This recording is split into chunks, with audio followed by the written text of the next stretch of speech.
Bom dia, eu vou estar dando início às apresentações. Me chamo Alexandre Oliveira Duarte. Eu vou falar sobre a Indústria 4.0, análise de operações portuárias em terminais de containers.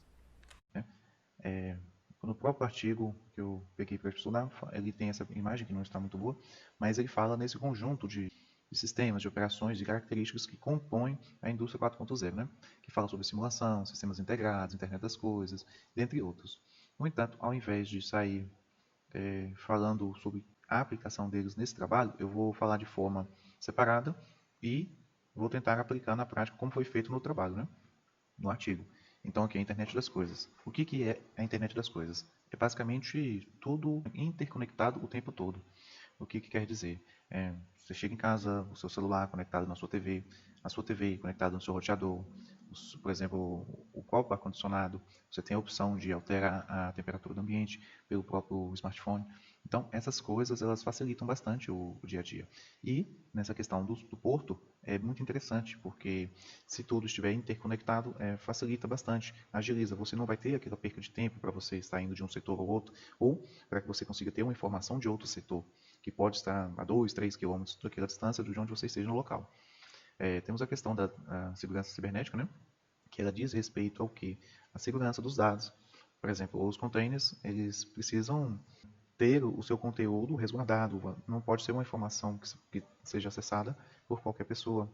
Tem também a questão de que tem produtos muito valiosos, então aquilo ali, a segurança daquelas informações daquela empresa, elas precisam ser bem guardadas de forma que não sejam acessadas por pessoas sem autorização, né? Temos a questão da realidade aumentada, que na prática, um exemplo muito fácil seria aqueles filtros de Instagram, onde você consegue simular como se tivesse um objeto na sua mão, mesmo que você esteja com a mão vazia, né? Você consegue fazer aqueles filtros de chapéu, de óculos. Então, isso que é a realidade aumentada, você conseguir colocar um movimento ou um objeto em determinado local onde ele não existe, né? E isso de forma 3D. É bem interessante, conforme essa figura aí do tubarão, né? E no trabalho em específico, ele foi empregado na simulação, onde visa imaginar como os processos iriam acontecer, qual seria o tráfego onde os containers estariam passando para poder facilitar o máximo possível, porque quando você tem a imagem do container passando por um local, por exemplo, facilita bastante. De acordo com isso, é possível você descobrir onde tal container vai ficar, né? Pode, por exemplo, com as informações do container, peso, altura, que tipo de produto tem lá, é capaz de você conseguir gerenciar melhor o seu porto. O porto, automaticamente, quando o navio chega, você consegue descobrir se existe local para que aquela mercadoria seja guardada ou não. E quais seriam as prioridades dos navios, né? Então ele já consegue fazer essa questão da simulação, utilizando a realidade aumentada, né? Para verificar a viabilidade, se vai ser realmente possível guardar aquela mercadoria em determinado local. Aí nós temos a questão do Big Data. O Big Data ele é basicamente um aglomerado de dados, né, que, quando reunidos, você consegue relacionar determinadas informações e conseguir extrair determinado dado importante para a empresa. Uma aplicação disso. Determinada empresa ela quer descobrir qual será a tendência daqui a 6 meses. Então ela vai relacionar as compras de determinado usuário, por exemplo, a pessoa ela tem costume de comprar celular, ela tem costume de comprar a capinha, ela tem costume de comprar o fone, e o Big Data ele vai verificar o que aquele determinado usuário tem costume de comprar e provavelmente ele pode acabar sugerindo uma película, já que dentre todos os produtos que ele comprou, dá-se a impressão de que ela necessitaria comprar uma película. Então, se você souber escolher quais são as variáveis, no caso o amaranhado de informações misturadas, você consegue filtrar determinadas informações e conseguir obter uma vantagem competitiva. O objetivo de toda empresa é conseguir uma vantagem para conseguir sair à frente do mercado. Aí nós temos a questão da automação, que seria você tornar aquele processo totalmente automático, onde havia necessidade de ter uma pessoa para estar inspecionando determinado, ou até mesmo operando uma determinada máquina, ele agora pode ser um processo totalmente automático, né? Por exemplo, a separação de caixas de um container pode ser feito por robôs, a separação de produtos de acordo com o tipo, né? Produtos perecíveis, produtos químicos, eletrônicos, essas coisas, elas podem ser separadas para que depois passe para um outro processo. Aí nós temos a manufatura aditiva, que ficou popular como impressora 3D, né? Que é bem interessante também. neste trabalho em específico, ele fala basicamente que a manufatura aditiva ela vai ser uma forma de otimização do local de trabalho. Ou seja, conforme as rotinas elas forem funcionando, forem acontecendo, o próprio sistema vai criar, ou seja lá, uma nova rota, né, ou um novo processo. Então isso é uma coisa bastante interessante, porque geralmente essa questão da manufatura aditiva ela era criada mais por questões de humanos. Os humanos pensavam numa forma melhor de gerenciar aquele espaço, como se fosse um tempo que vai até essa questão dessa inovação do próprio espaço, as rotinas, métodos utilizados, as formas com que o serviço é feito, né, os porquês, e aos poucos eles vão conseguir automatizar até isso, deixando de aí tem a simulação, que era basicamente o que eu já havia explicado, mostrar, né, para as pessoas ali como ficaria aquele local com determinada carga que estivesse chegando. Consegue prever e verificar se o fluxo de mercadorias que chegam, ou seja, aquela empresa ali ela vai dar conta de suportar, ou até mesmo de descobrir como vai ficar armazenado um determinado container. Muitas das vezes um container X sai da China, ao chegar ao Brasil, antes mesmo dele descarregar, já seria possível descobrir onde determinado container iria ficar, apenas utilizando essa questão da simulação, né? Aí, a integração de sistemas, que basicamente aqui, um exemplo muito bom e prático, seria você, se fosse, sei lá, um gerente de uma empresa tal, você está no setor do almoxarifado e você precisa ter informações do setor de compras juntamente com o setor de marketing, por exemplo. Então, você consegue ter acesso àqueles dois outros setores de forma rápida, né, dinâmica, para que você não tenha que se deslocar, que você não perca aquele tempo. E isso garante à empresa um desempenho absurdo, porque facilita bastante quando os setores eles têm a interação entre si, né? E é justamente isso que os portos precisam. Precisam de agilidade, né? Ele precisa dessa questão o máximo da dinâmica possível. Precisa tudo funcionar em tempo real. Aí tem a questão do armazenamento em nuvem, né? Que seria você conseguir salvar determinadas informações no servidor e conseguir acessar aquele servidor de forma instantânea, sem que ele seja armazenado em, por exemplo, um computador de uma fábrica X. Conforme aquele computador está parado lá, se sei lá, um computador queimou, aquelas informações eles seriam perdidas. Já quando essa informação ela está em nuvem, ela facilita tanto para o próprio sistema do Big Data fazer aquela busca daquele determinada informação, quanto a questão da segurança, né? Porque a partir do momento que você tem aquele arquivo em nuvem, a segurança em nuvem é muito maior do que uma segurança que você tem no computador, que pode estar sendo invadido por um hacker ou alguma coisa do tipo, né? Aí nós temos as aplicações, né, que seria o gerenciamento portuário, aí temos os portos inteligentes, que eu já citei anteriormente. Temos essa questão aí da autonomia, né? Um exemplo muito interessante dessa autonomia seria esses carros autônomos que as pessoas tanto falam, né, que o carro ele automaticamente ele vai para determinados locais, verifica questões de trânsito, segue as normas e tal, e dificulta até a questão de ter acidente, né? Eles falam também nesse artigo a respeito de que vai chegar a determinado ponto que as próprias máquinas elas vão, de certa forma, se consertar e vão agendar revisões, manutenções, de forma que não vai ser mais necessário, digamos assim, o ser humano vai ser algo tão automatizado que, aos poucos, gradativamente, o ser humano ele vai deixar de ser necessário naquelas empresas. As máquinas elas vão conseguir fazer tudo praticamente, né? Aí nós temos aqui também a questão da demanda, né? Porque que no caso todas essas implementações elas vão implicar geralmente para descobrir qual é a demanda, eles vão conseguir descobrir a questão do lucro da empresa, vão conseguir prever quanto que vão gastar de determinada matéria. O custo com o pessoal de salário vai ser X. Eu vou precisar de comprar tantos insumos, eu vou fazer isso.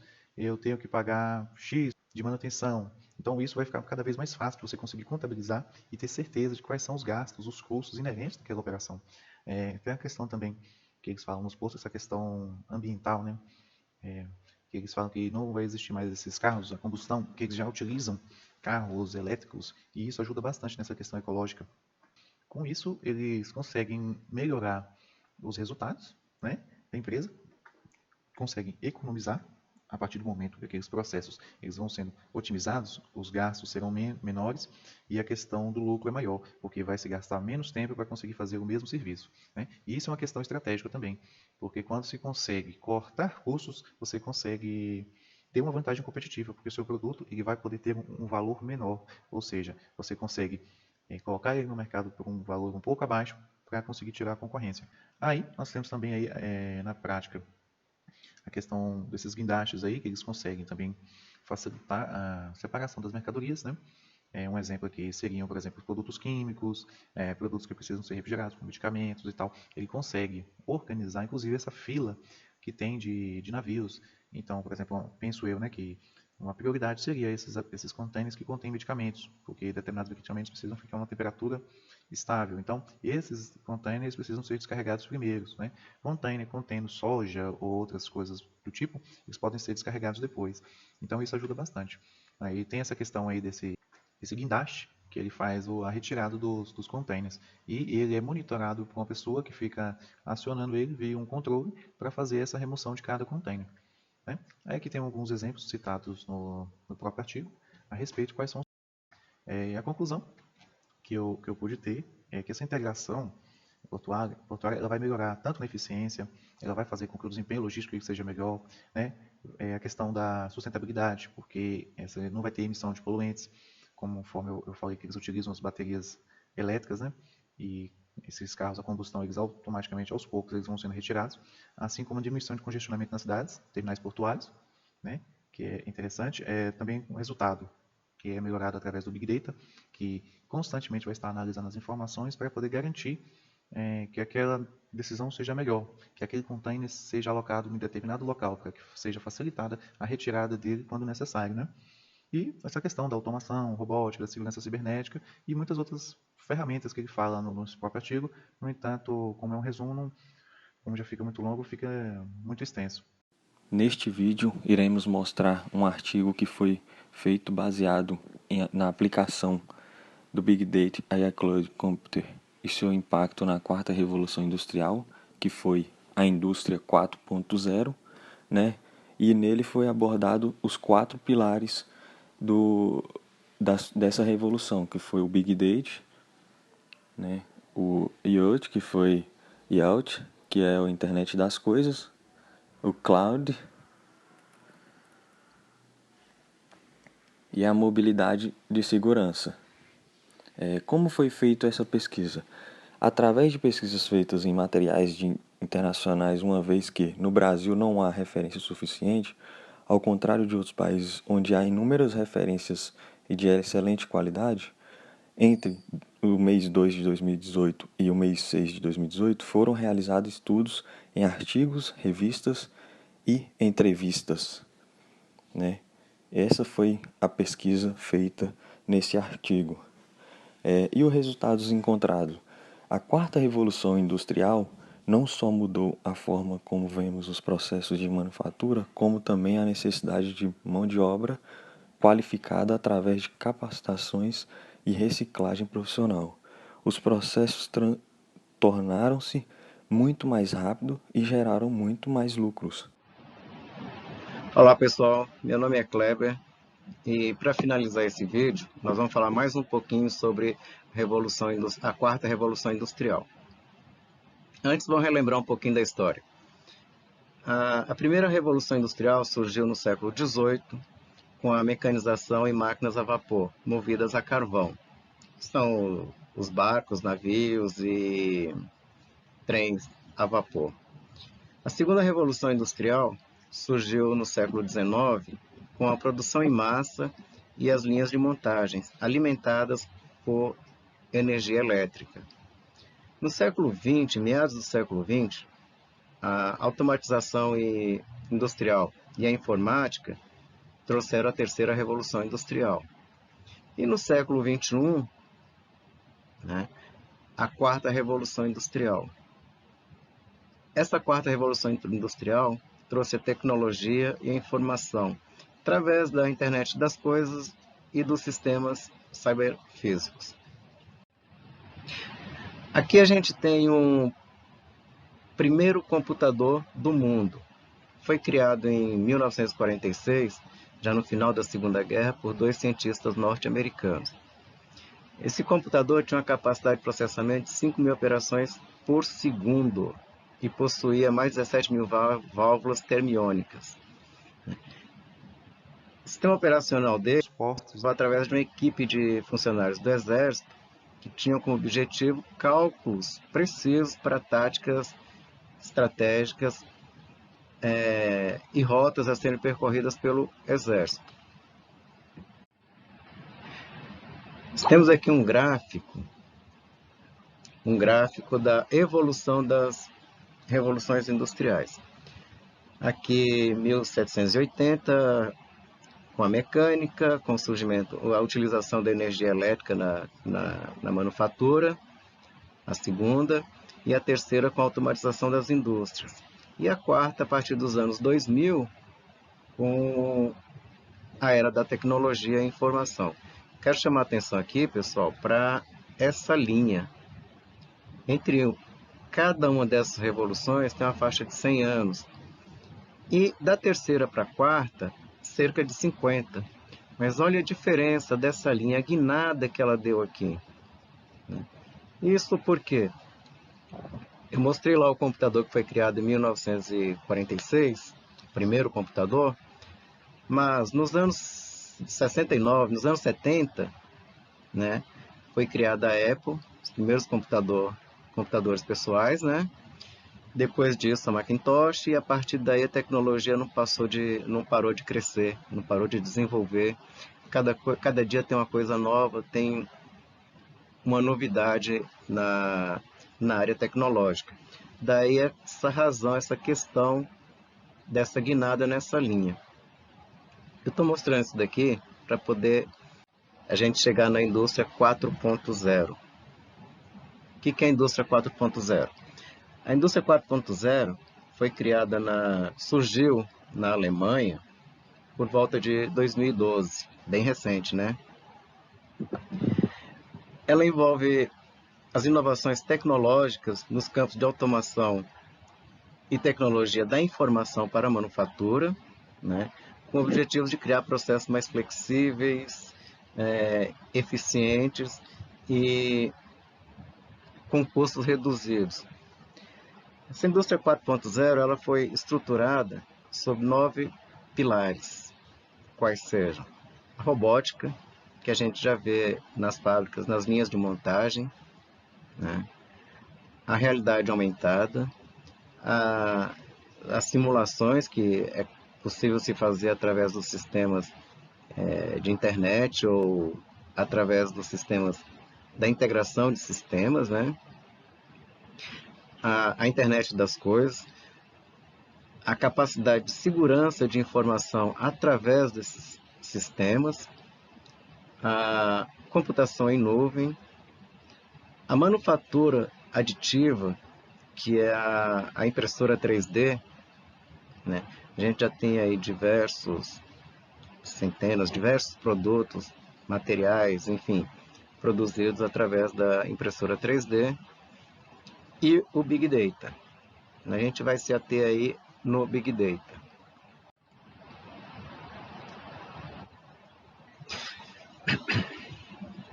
Aqui é só uma ilustração Isso aqui parece dá a impressão, né, de ser uma avenida com prédios no entorno, com as luzes acesas, mas é só um banco de dados, digamos assim, né, uma alusão a um banco de dados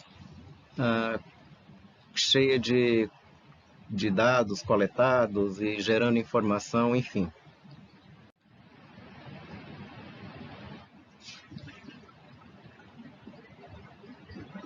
O conceito de Big Data diz respeito ao conjunto de técnicas e ferramentas computacionais que são utilizadas para extrair valor de grandes volumes de dados, né, que são coletados através de outros sistemas operacionais, de outros sistemas, enfim. A função do Big Data é analisar, minerar e jogar essa informação para que ela seja gerenciada de forma estratégica. Isso para ajudar nas tomadas de decisões.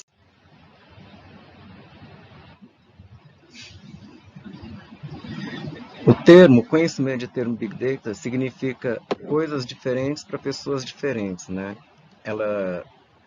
Essa ferramenta, ela oferece uma capacidade de resposta em tempo real, numa velocidade incrível.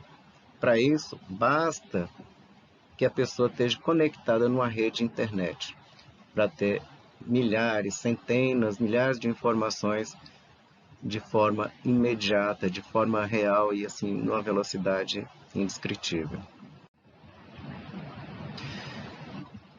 Bom, dito isso, a gente vai voltar lá no artigo que originou esse filmezinho, né?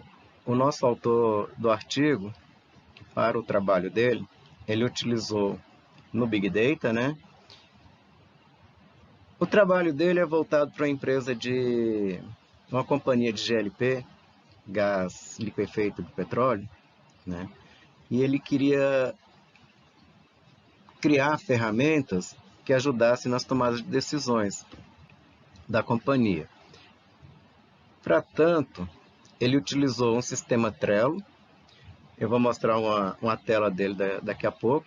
O Trello é um sistema de quadro virtual para gerenciamento de tarefas, né?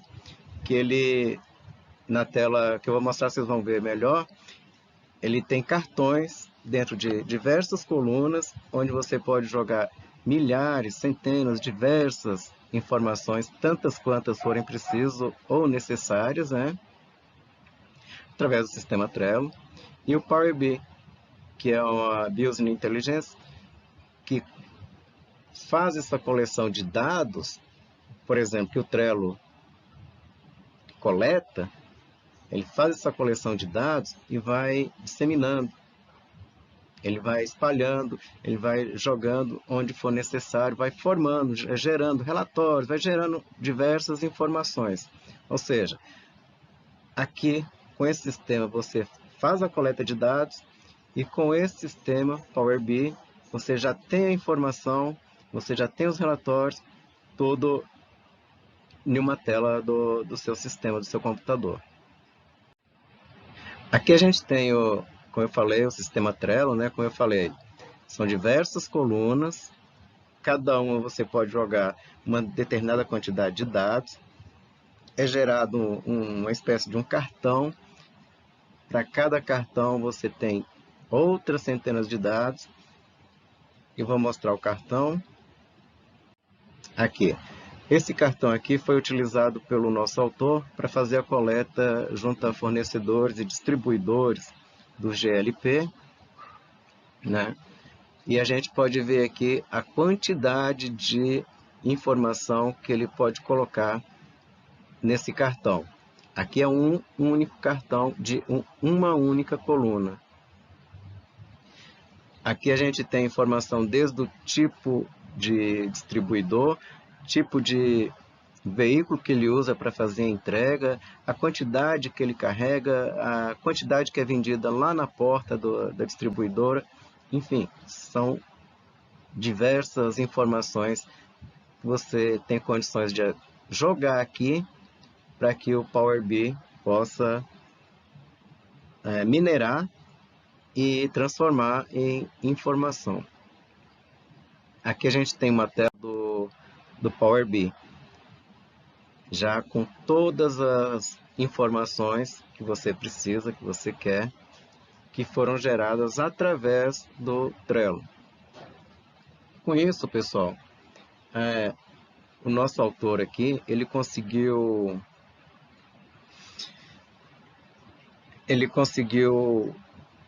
gerar para a empresa, né? Ele conseguiu gerar para a empresa um sistema. Espera lá. Ele fez uso dos consultores, dos revendedores, das distribuidoras, né, com os quais a empresa trabalha, a companhia trabalha, né, para poder fazer esse levantamento de dados, para poder jogar no Power BI.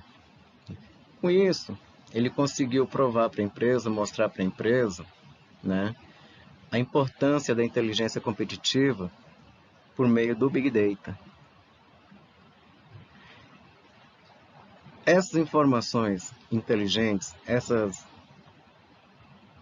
esse sistema que ele conseguiu criar, ofereceu para a empresa, para a companhia que objeto de estudo dele, né, uma condição maior de tomar decisões precisas a curto, médio e longo prazo, deu oportunidade para eles, para a companhia conhecer a concorrência, enfim, o sistema foi muito bem utilizado pelo autor e ofereceu os resultados que ele desejava. Isso aí, pessoal. Obrigado pela atenção, espero que vocês tenham gostado e até a próxima. No nosso próximo artigo, né, vai fazer um questionamento aí de como que o Big Data pode auxiliar as empresas a gerar vantagem competitiva.